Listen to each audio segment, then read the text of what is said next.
Hello students, welcome back again to my channel. I am Raju sir from Momentus English classes. Today I shall study about the use of will be and shall be. As you know that will be is normally used in the second person and the third person, and shall be is used only in first person. तो मेरे guys, मेरे प्यारे बच्चों, सबसे पहले हम ये जानेंगे यहाँ पर जो विल बी और शैल बी का जो यूज है इसका अर्थ क्या होता है हिंदी में, उसके बाद से इसका प्रयोग कहाँ किस टेंस में होता है। तो हम बोर्ड पर आपको बताएंगे यहाँ पर कि विल बी और शैल बी का जो अर्थ होता है हिंदी में बनेगा, बनेगी, बनेंगे, होगा, होगी, होंगे, ये इसका हिंदी है। मतलब इन्हीं शब्दों पर जो वाक्य इसका हिंदी जो आएगा इन्हीं शब्दों पर समाप्त होता है। जैसे कोई वाक्य सेंटेंस लीजिए, वह एक नेता बनेगा, वह एक अभिनेत्री बनेगी, तुम एक गायक बनोगे, वह एक संगीतकार बनेगा। इस प्रकार के वाक्य यहाँ पर आते हैं। तो हिंदी वाक्य के अंत में बनेगा, बनेगी, बनेंगे, होगा, होगी, होंगे, ये शब्द यहाँ पर आते हैं। एक बात और यहाँ देखिए ध्यान से, इनमें दो सहायक क्रिया होती है, शैल बी और विल बी होता है, जिनमें शैल बी जो है का प्रयोग होता है वह फर्स्ट पर्सन आई और वी के साथ होता है। विल बी का जो प्रयोग होता है वह सेकेंड पर्सन और थर्ड पर्सन में होता है, जैसे ही, सी, इट, यू, वी और नेम। तो नेम में यहाँ पर एक वचन बहुवचन दोनों आएगा। तो यहाँ पर देखिए विल बी होगा, इसमें आपका जो है सेकेंड पर्सन और थर्ड पर्सन दोनों शामिल है। ही, सी, इट, दे और नेम, ये सब थर्ड पर्सन है। इसमें केवल जो आपको जो यहाँ पर जो यू दिखाई दे रहा है ये आपका सेकेंड पर्सन है। क्लियर हुआ कॉन्सेप्ट? आइए यहाँ पर देखते हैं और एक चीज और कि बेटा विल बी और शैल बी का जो यूज है वह फ्यूचर में हम करते हैं, फ्यूचर टेंस में संभावनाएं प्रकट करने के लिए। जैसे विल बी और शैल बी हमेशा जो है इंडिकेट किसकी तरफ करता है, पॉसिबिलिटी, संभावना के लिए करता है कि भविष्य में वो कोई व्यक्ति जो है क्या बनेगा क्या नहीं बनेगा वह निश्चित नहीं होता है, अनिश्चित होता है। यानी कि जो भी कार्य होगा इसमें वह निश्चित होता नहीं, डेफिनेट नहीं होता है, इनडेफिनिट होता है। अतः सो मेरे गाइस, अब इन सभी वाक्यों को हम जो है यहाँ बोर्ड के माध्यम से हम पढ़ेंगे। जैसे पहला सेंटेंस है आपको मिला, वह एक गायक बनेगा। दूसरा है वह एक अभिनेत्री बनेगी। नेक्स्ट वाक्य तुम एक नेता बनोगे। इन सभी वाक्यों में देखिए लास्ट में बनेगा, बनेगी, बनेंगे है।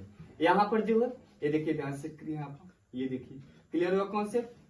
पहले वाक्य का सब्जेक्ट आपका क्या है, ही है। सेकेंड वाक्य क्या है, यहाँ भी जो वह है, यहाँ भी वह है। तो वह एक गायक बनेगा, यहाँ पर जो वह होगा ही होगा क्योंकि पुरुष का बोध हो रहा है। सेकेंड वाक्य में वहां पर वह एक अभिनेत्री नहीं बनेगी, कोई यहाँ पर स्त्री का बोध हो रहा है, इसलिए यहाँ पर हिंदी वाक्य में वह का अनुवाद क्या होगा, सी होगा। इसका अनुवाद बनाइए। देखिए इसमें सिंपल का बेटा इसमें स्ट्रक्चर होता है subject plus will be plus यहाँ पर क्या होगा बेटा नाउन, या यहाँ पर जो है एडजेक्टिव, यहाँ पर कुछ भी हो सकता है। सब्जेक्ट यहाँ पे विल बी या यहाँ पर शैल बी लिख दीजिए, शैल बी और प्लस यहाँ पर नाउन या एडजेक्टिव यहाँ होगा। इसके अनुसार यहाँ पर सिंपल वाक्य यहाँ पर अनुवाद होगा। देखिए जैसे वह एक गायक बनेगा, यहाँ पर वह का अनुवाद क्या होगा, ही। और देखिए यहाँ पर ही का प्रयोग किस, देखिए यहाँ पर ही के साथ क्या होगा, विल बी होगा। यहाँ सहायक क्रिया हम लिखेंगे will be, he will be. एक गायक का अनुवाद क्या होगा, ए सिंगर। कंप्लीट वाक्य आपका हो गया, he will be a singer. Next वाक्य आपका है वह एक अभिनेत्री नहीं बनेगी। इसमें वह का अनुवाद क्या होगा, सी। और मेरे प्यारे बच्चों यहाँ पर सी क्या है, थर्ड पर्सन है। और देखिए यहाँ पर थर्ड पर्सन सी के साथ क्या होगा, यहाँ पर विल बी होगा। तो सहायक क्रिया यहाँ पर हम लगाएंगे will be, see will be, sorry negative वाक्य है।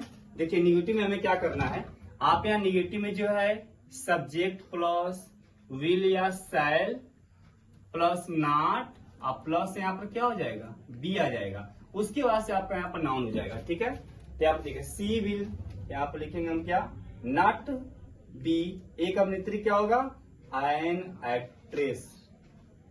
ये देखिए क्लियर हो कॉन्सेप्ट। नीचे वाक्य तुम एक नेता बनोगे, यहाँ पर यू आपका सेकेंड पर्सन है और यू के साथ सहायक क्या होगा, विल बी होगा। यहाँ हम लिखेंगे you will be a leader. Concept clear हुआ। नेक्स्ट वाक्य क्या मोहित एक डॉक्टर बनेगा। इसका देखिए पहले, सबसे पहले इसका स्ट्रक्चर आप देख लीजिए। यह देखिए आपका विल या शैल प्लस यहाँ पर क्या हो जाएगा, सब्जेक्ट प्लस क्या होगा, बी। उसके बाद से यहाँ पर क्या हो जाएगा, आपका कॉम्प्लीमेंट के रूप में प्लस क्वेश्चन मार्क होगा। अब देखिए यहाँ पर जो विल जो शैल है वह सब्जेक्ट के अनुसार यहाँ पर आएगा। तो देखिए यहाँ पर सब्जेक्ट क्या है, मोहित है, मोहित के अनुसार क्या होगा, विल होगा। यहाँ लिखेंगे हम विल, उसके बाद से क्या होगा, मोहित, विल मोहित बी। ध्यान दो, सबसे पहले यहाँ पर विल और शैल में से कोई एक हो गया, उसके बाद से यहाँ पर सब्जेक्ट आपका क्या है, मोहित है, थर्ड नंबर पर क्या बेटा, बी, तो यहाँ पर बी हो जाएगा। Will Mohit be a doctor, प्रश्नवाचक चिन्ह हो गया। देखिए स्ट्रक्चर से आपको यहाँ पर वाक्य सारा मिलना चाहिए। नेक्स्ट वाक्य, क्या सुधीर मेरा दोस्त नहीं बनेगा, यहाँ पर जो है देखिए यहाँ पर प्रश्नवाचक क्या है और यहाँ नहीं भी है, तो इसमें हमें क्या करना है, यहाँ पर देखिए सब्जेक्ट के बाद से यहाँ पर हमें नॉट लगा देना है। तो इसमें नियम देखिए आपका ये हो जाएगा, आपका विल या शैल होगा, सब्जेक्ट प्लस यहाँ पर नॉट हो जाएगा, प्लस यहाँ पर बी होगा, और आपको क्या है यहाँ पर क्या हो जाएगा, कॉम्प्लीमेंट के रूप में यहाँ पर होगा प्लस क्वेश्चन मार्क हो जाएगा। अब देखिए तो यहाँ पर सुधीर सब्जेक्ट है, सुधीर के साथ क्या होगा, विल, यहाँ लिखेंगे हम विल सुधीर, उसके बाद से निगेटिव में क्या होगा, not, will Sudhir not be my friend. देखिए सारे बच्चे ध्यान दें यहाँ पर, देखिए स्ट्रक्चर से मिलाओ, पहले यहाँ पर देखो सहायक क्रिया हो गया, फिर सब्जेक्ट इसमें क्या बेटा, सुधीर हो गया, उसके बाद से नॉट हुआ, यहाँ पर नॉट के बाद से क्या है, बी है, बी हो गया, उसके बाद से क्या यहाँ पर देखिए कॉम्प्लीमेंट के रूप में क्या बच्चा, मेरा दोस्त, यहाँ पर हो गया माय फ्रेंड। नेक्स्ट वाक्य मेरे प्यारे बच्चों, मैं एक पायलट बनूंगा, यहाँ देखिए आई जो सर है ना, मैं का अनुवाद क्या होगा, आई, और आई कौन सा, देखिए second person, sorry first person का प्रोनाउन है, तो आई के साथ आई करे क्या होगा बेटा, शैल बी होगा। अब यहाँ हम लिखेंगे आई शैल बी क्या, एक पायलट, ए पायलट। कॉन्सेप्ट क्लियर हुआ। नेक्स्ट देखिए, हम लोग कल शिमला में होंगे, बेटा हम लोग का अनुवाद क्या होगा, वी, और वी कौन सा पर्सन है, फर्स्ट पर्सन है, तो फर्स्ट पर्सन वी के साथ साइड में क्या होगा, शैल बी होगा यहाँ पर, तो लिखेंगे हम वी शैल बी कहाँ होंगे, शिमला में, इन शिमला, कब, कल, तुम्हारा हो जाएगा। ये देखिए ध्यान से,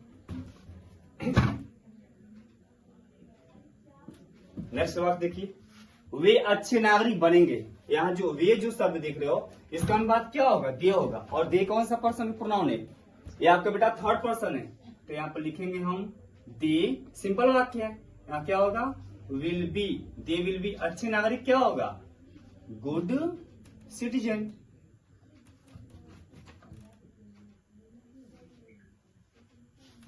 यहाँ पर सिटीजन में आप यस जोड़ दोगे, क्योंकि यहाँ पर दी बहुवचन हो, एक से अधिक का बोध हो रहा है। राम कल कहाँ होगा, ये देखिए आपका क्वेश्चन वर्ड का वाक्य है, क्वेश्चन वर्ड का देखिए बेटा यहाँ पर रूल क्या होगा, सारे बच्चे ध्यान दो। यहाँ पर सबसे पहले यहाँ पर आप क्वेश्चन वर्ड यहाँ पर लिख दीजिए, यहाँ पर कोई भी लिख दीजिए, वाई चाहे वाट, उसके बाद आपका सहायक क्रिया क्या हो जाएगा, विल या शैल, विल या शैल, प्लस यहाँ पर क्या होगा, सब्जेक्ट प्लस नॉट, और प्लस यहाँ क्या हो जाएगा, बी प्लस क्वेश्चन मार्क। सारे बच्चे ध्यान दो, राम कल कहाँ होगा, अब इसमें कहाँ की इंग्लिश क्या होता है, वेयर होता है, तो वेयर का अनुवाद क्या होगा, देखिए कहाँ का अनुवाद क्या होगा, वेयर, और वेयर का सहायक क्या होगा, विल या शैल, तो विल शैल किसके अनुसार होगा, सब्जेक्ट के अनुसार, इसमें सब्जेक्ट क्या है, राम है, तो यहाँ पर क्या होगा, विल, वेयर विल राम। अब देखिए यहाँ पर नहीं, देखिए यहाँ पर सब्जेक्ट के बाद से क्या है, ना, इसमें नहीं है, नहीं, तो आप नहीं हटा दीजिए, यहाँ पर क्या आएगा, बी, तो वेयर विल राम बी, और कल का अनुवाद क्या होगा मेरे प्यारे बच्चों, टुमारो, क्वेश्चन मार्क हो गया आपका। नेक्स्ट आप देखिए, दिव्या एक अभिनेत्री क्यों नहीं बनेगी, यहाँ देखिए क्यों शब्द है, नियम यही आपका लागू होगा, क्यों का अनुवाद क्या होगा, वाई, और वाई के साथ सहायक क्रिया क्या होगा, यहाँ पर वाई के साथ यहाँ पर होगा विल, क्योंकि यहाँ पर दिव्या सब्जेक्ट है, दिव्या थर्ड पर्सन है, यहाँ पर क्या होगा, विल होगा, वाई विल दिव्या। अब यहाँ देखिए बेटा, यहाँ पर निगेटिव नहीं है ना, तो यहाँ पर सब्जेक्ट के बाद से क्या होगा, नॉट हो जाएगा, यहाँ पर तो why will Divya not be क्या, एक अभिनेत्री, तो लिखेंगे यहाँ पर एन एक्ट्रेस, क्वेश्चन मार्क हो गया। तो मेरे प्यारे बच्चे यहाँ पर हम सभी जो है विल बी और शैल बी का हमने यूज पढ़ा, और इसमें हम सभी प्रकार के सिंपल से लेकर प्रश्नवाचक, नकारात्मक सारे यहाँ पर जो बता दिए हैं। इसमें यहाँ पर जो है फर्स्ट पर्सन और यहाँ पर सेकंड और थर्ड पर्सन के प्रोनाउन में बताया। यहाँ पर हमने ये भी सीखा कि यहाँ पर शैल बी और विल बी का प्रयोग कहाँ कहाँ होता है। क्लियर। तो मेरे प्यारे बच्चों, आप लोग से मेरा विनम्र निवेदन है कि आप सभी लोग या तो इसका स्क्रीनशॉट ले लीजिएगा या फिर उसको आप नोट्स बना लीजिएगा। ठीक है। तो मुझे उम्मीद है कि आप सभी लोग को आज हम लोग जो विल बी शैल बी पढ़े हैं आपको अच्छी तरह समझ में आया होगा। और आप सब लोग से मेरा एक विनम्र निवेदन है कि आप सभी लोग अगर अभी तक हमारे चैनल को सब्सक्राइब नहीं किए हैं तो आपसे निवेदन है, मेरा विनती है कि इस चैनल को आप जो है सब्सक्राइब कर देंगे और मेरे इस वीडियो को अधिक से अधिक लोगों तक क्या करें, आप शेयर करें और बेल आइकन को दबाना ना भूलें ताकि हमारे आगामी जो वीडियो आने वाले हैं वो आप तक पहुंच जाए। Thanks for watching this video.